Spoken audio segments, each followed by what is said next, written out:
Just ahead on American Sunrise, peace in the Middle East. President Trump says this deal between Israel and Hamas will bring Middle East peace finally, and that the war is over. How will the rest of the negotiations go? We have breaking reaction throughout the show.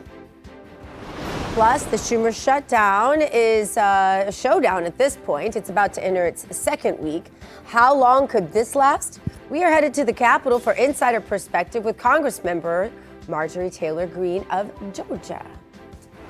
And a little later, a bittersweet moment. Charlie Kirk set to posthumously receive the Presidential Medal of Freedom tonight. We have the details on this honor.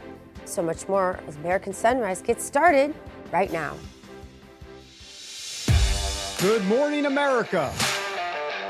Welcome to American Sunrise. Whether it's culture, We have breaking news to share with you. politics, President Trump is joining us live now from Florida. we've got you covered. This is what it looks like to be a patriot. We have to protect the American family. The American dream is still alive. I'm David Brody. I'm Terrence. And I'm Dr. Gina.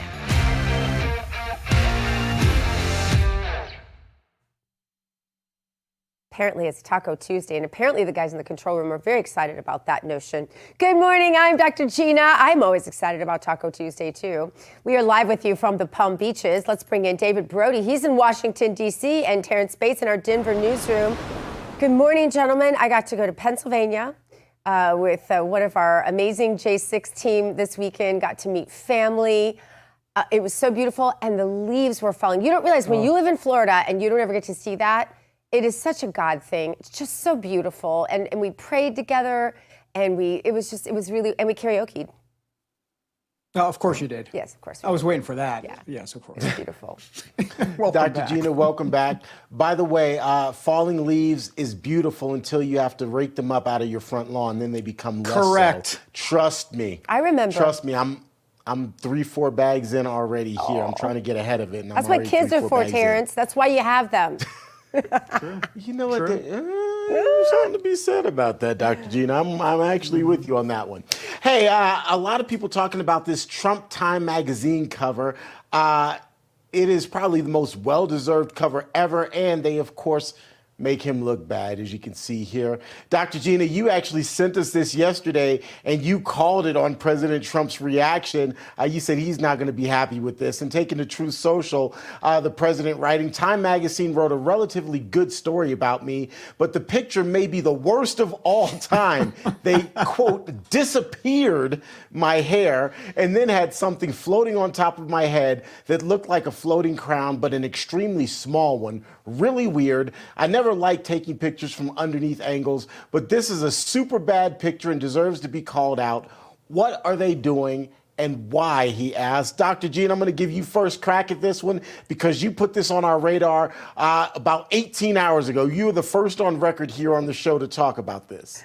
It's so funny because I just know his heart, and I just knew he was going to hate that picture. It didn't matter what they said. It didn't matter how much he deserved that cover and how right it was. But I mean, why, Time? Really? You had to make the guy look bald. They knew this was going to upset him. Nobody looks good from that angle. Not one of us looks good from that angle. 20-year-olds don't look good from that angle. But especially not a man his age, and I just thought it was a jab. Let's be honest, David, it's a jab. Listen, the beauty of President Trump is he's got the DNA of a regular guy, right? He looks at the picture and goes, really? Yeah. You're kidding me. And then if you look at the timestamp on the Truth Social, it came at, as I did the calculation, about 2:15 a.m., 2:30 a.m. He's getting back to D.C. He just got back from the Middle East. Oh, he did something like with Israel or Egypt or something like that. That's what I heard. And then he does this and he says, look, I really hate this picture. I mean, this guy, he never sleeps. And it's just like unbelievable. Fantastic. By the way, on a separate note, the New York Times once did a profile of me. It was above the fold in the New York Times. And they took a profile picture of me. And my goodness, I'm like, please, not the profile picture, but they did it. But I didn't have Truth Social back then. And I wasn't president. Well, I've never been president. I mean, But your hair has always been great. That's true. Well, You've got great hair. I appreciate that. But you know, Well, he thank has you so great much. hair for a guy his age. And he is very proud of his hair, and he's very particular about it. I knew this wasn't going to go over well, but look, none of us like to be depicted falsely. And it isn't right. You Google pictures, I'm sure, of any of the three of us, especially I know David and I, because we've been doing this so long, and they pick the worst pictures to give the strongest algorithms. Make sure that they put those up in our, in the places that people are going to see first. We're all used to this, but I love that he calls him out. I just love it. No doubt. The other big story happening at the White House, Charlie Kirk is going to be remembered there. He's going to get the Medal of Freedom. And of course, today is Charlie Kirk, is a national day of remembrance for Charlie Kirk. This Fox News headline really lays it out. Trump plans whirlwind trip to Israel and Egypt before rushing back to White House for Charlie Kirk honor. It is a big honor on what would be, I think, his 32nd birthday. Is that right? Yeah, 32nd birthday. And Erica will be there tonight. It'll be in this evening in the East Room. It's going to be a big celebration is what it'll be. Absolutely. Phenomenal. Love that. Let's check out today's Bible verse because we've got a great guest coming up. Psalm 107, 21 and 22. Oh, that men would give thanks to the Lord for his goodness and for his wonderful works to the children of men. Let them sacrifice the sacrifices of thanksgiving and declare his works with rejoicing. Let's do it. Let's just rejoice in the Lord in an unusual way all day today. That's going to be my challenge to myself. You can join me if you want. All right, for more, let's bring in Georgia Congresswoman Marjorie Taylor Greene. This girl, I'm telling you what, this girl, the stuff she's made of, I don't know. I don't know if it's the powerlifting or it's just the good people she hangs around with. Some of them we know pretty well. But she is fearless. Congresswoman, I wanted to first ask you your reaction to the event tonight. We'll get to some of the other stuff, but I do want to ask you your event tonight at the White House honoring our good friend, Charlie Kirk. Oh, I think it's wonderful. I think the entire country, whether they knew Charlie personally like I did or never met him, maybe never even watched him speak before, people are still mourning our great loss of Charlie Kirk. And no one deserves this award more than Charlie. And we continue to pray for Erica and her children and everyone at Turning Point USA. It's been a hard road for them. So it'll be a joyous celebration tonight. But still, our hearts definitely grieve. Yeah, no doubt about it. I wanted to get into asking you a little bit about this whole insurance thing, because you, not in a clairvoyant way, just in an educated way, are warning your colleagues that with this shutdown, with the moves that they're making, however good they sound perhaps on the surface, we've got to end Obamacare. We've got to just end it. I want to ask you about the health insurance, how Obamacare plays into this, how evil and awful Obamacare has been, because they never talk about that, and the warning you have for your Republican colleagues going into the midterms if they do this the way they're thinking about doing this regarding health care. Thank you, Dr. Gina. This is extremely important. The Democrats passed Obamacare in 2010, and then they made it worse in 2021, extending the tax credits pretty much to everyone. So that means our government, your tax dollars, subsidize health insurance, and they pay the health insurance companies on the front end. What that has done is it has destroyed many Americans' health insurance premiums. They have skyrocketed, going to about $2,000 a month, with deductibles from anywhere from $7,000 to $10,000. And it's not sustainable. It's literally crushing the middle class. I experienced that after Obamacare was passed. My family's health insurance premium went from $800 a month to $2,400 a month. And we had to drop that policy. It was more than our mortgage. And so there's a fiscal cliff coming that people just aren't aware of. And it's okay. You can't know everything. These tax credits that the Democrats, Nancy Pelosi, by the way, put in place in 2021, they expire at the end of this year, just in a few months. And health insurance premiums will double for many people starting on January 1st, 2026. I think Republicans have to step in and take responsibility of leadership. We are in charge.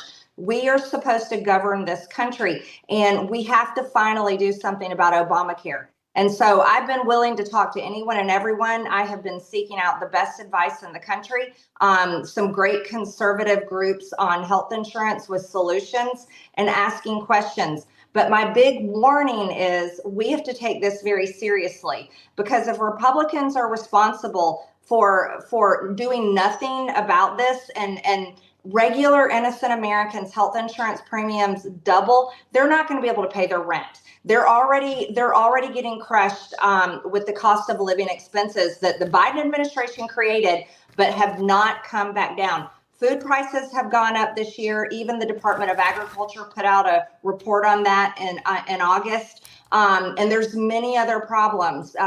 Even potentially that we could see a slowdown in the economy next year. And I pray to God, not a recession. So this is extremely serious, Dr. Gina. Everyone should be talking about it. And here's where I'm upset. Republicans are doing nothing. The House is not in session, which I think is inexcusable. Mike Johnson should be calling us back because we should be working not only on our appropriations, but building an off-ramp off of Obamacare for the American people, opening up a free market for all kinds of health care and price transparency. We should be doing committee work, and we should be passing President Trump's agenda and executive orders. That's what the House can be doing right now, even though the government is shut down and we're waiting on the Senate to reopen the government. Congresswoman, I have a question about the peace plan, but before I get to that, those comments, CNN hears it, and then all of a sudden I see you on CNN in the Situation Room with Wolf Blitzer, and the next thing I know, I'm on the floor looking for smelling salts because I have to be revived. What has that been? David, what seriously though, JD Vance goes on CNN. Marco Rubio goes on CNN. Everyone goes on CNN. It's important to tell the Republican side and raise those issues on the left-wing media. For sure. I do want to ask that. I agree with you. And by the way, I've been actually back in the day, I was a CNN contributor. We need to have voices, conservative voices on those platforms. Absolutely. Hey, I want to get to the peace plan in the Middle East. Of course, he is the president touting phase one of this peace deal. He says it's now bringing peace to the Middle East. So take a look at this real quick. This is the day that people across the region and around the world have been working, striving, hoping, and praying for. They have done things over the last month that I think were really unthinkable.